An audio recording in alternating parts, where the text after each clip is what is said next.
किती दिवस red alert आहे आमच्या गोव्यात? आता सध्या गोव्याबद्दल आपण हवामानाची परिस्थितीचा आढावा घेतोय आणि आज आपण 8 तारखेला ही इन्फॉर्मेशन देतोय.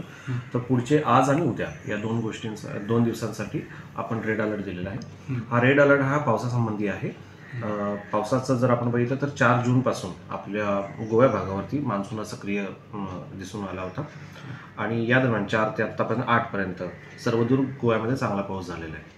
आता जसजसे मान्सूनचे वारे वरती येत आहे तसं सध्या हवामानाची परिस्थिती अशी निर्माण झालेली आहे. त्यानुसार गोव्याच्या भागावरती म्हणजे आपल्या याच्यात आज हेवी टू व्हेरी हेवी काही भागांसाठी आणि सोबत 1-2 ठिकाणीमध्ये एक्स्ट्रीमली हेवी रेनफॉल होण्याची शक्यता आहे.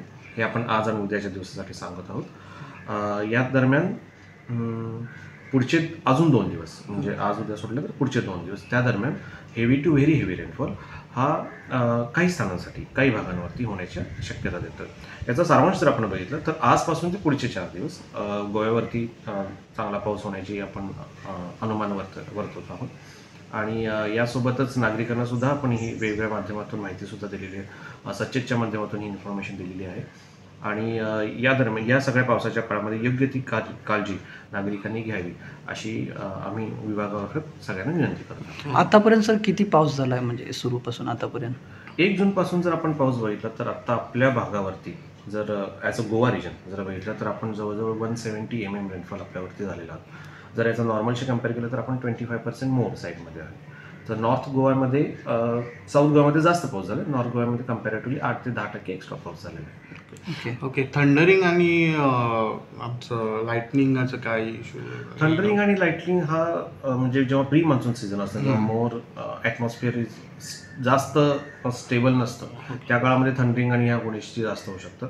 आत्ता जेव्हा आपल्यावरती ॲक्टिव्ह होतं जेव्हा आपण म्हणतो तेव्हा काय होतं की जास्त करून अरेबियन सीवरनं येणारे वारे यांचा प्रभाव जास्त असतो आपल्या भागावरती आणि त्या दरम्यानमुळं आपल्या भागावरती थंडरिंग आणि किंवा विंड याचा जास्त इम्पॅक्ट होत नाही. तर जास्त करून स्ट्रॅटिफाईड क्लाउड्स म्हणजे संततधार पाऊस जास्त पडणार सततचा पडणारा पाऊस या गोष्टीवरती आपल्याला जास्त फोकस करावा लागतो.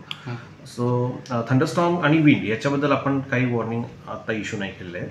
आपण आता सध्या रेन म्हणजे 24 तासामध्ये किती पाऊस पडेल तर तो जसं मी सांगितलं मगाशी त्या पद्धतीने आपण पडण्याची आपण शक्यता वर्तवली आहे. ओके. टुरिस्टांना काय वॉर्निंग आहे सर? हो, सध्या पावसाचा काळ आहे तेव्हा पावसाच्या काळामध्ये घाट सेक्शन किंवा आपण जे नेहमीचे रस्ते आहेत त्याच्यामधून जे रेग्युलर ट्रॅव्हलर्ससुद्धा आहेत त्यांनी योग्य ती काळजी घ्यावी. रस्त्यावरती पाऊस पडलेला असतो त्यामुळं संततधार पाऊस आहे त्यामुळं हे पाणी रस्त्यावरती येणं किंवा योग्य ती केअरफुली ड्रायव्हिंग करायला हवं यासाठी लोकांना.